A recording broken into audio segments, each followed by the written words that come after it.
依家北上消費有好多唔同玩法，有啲仲特登住5星級酒店嘅 staycation， 我又學下佢哋 book 咗深圳南山區深圳灣萬麗酒店試下。喺深圳灣過關之後，可以叫網約車，大概10分鐘就到，又可以搭地鐵，要轉一次車，大概18分鐘。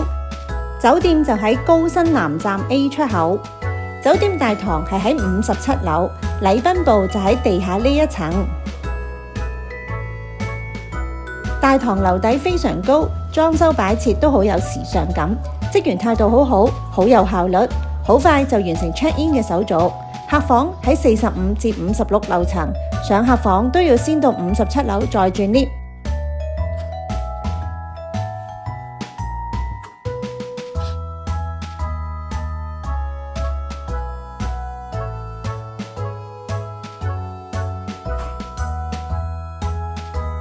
今次我哋訂咗豪華大床房，屬於標準房型，面積有450平方尺。房間嘅特色係個浴缸位置，佢係放喺房嘅中間，可以一邊浸浴一邊欣賞外邊嘅風景。玻璃有電控霧化功能，隨時可以轉為密封式。酒店會有歡迎小食送俾住客食，洗護用品都好齊全。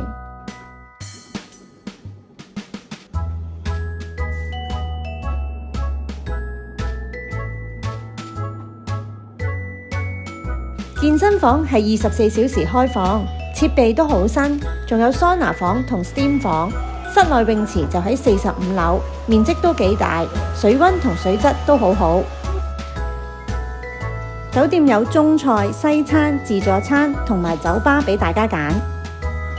大家仲可以叫美團，酒店禮賓部隔離有一排美團櫃，非常迎合大家唔同嘅需要，好貼心啊！聽講可以用機械人送餐上房㗎，我就冇叫到餐，所以冇用到。我哋只係叫咗2支水，原來都係由機械人負責送上房㗎。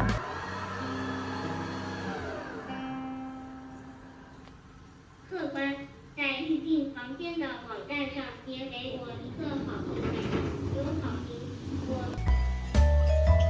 呢間酒店另一個賣點就係佢哋嘅自助早餐，好多人推薦。Food Studio 就喺57樓，環境好舒適，早餐嘅款式好豐富，種類有好多，食物質素好好，唔怪得知咁多人推薦啦。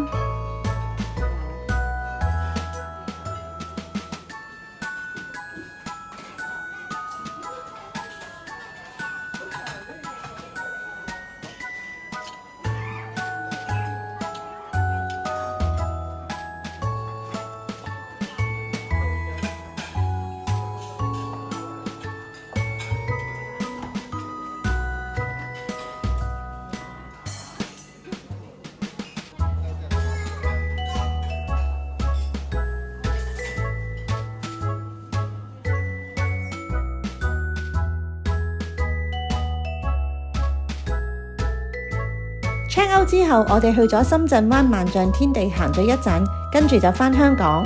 今次房價1400蚊，包埋2個早餐，整體質素符合國際5星標準。不過抵唔抵就由大家自己決定啦。如果鍾意我呢段片，歡迎大家 like、comment、share 同 subscribe 我嘅 channel 啦。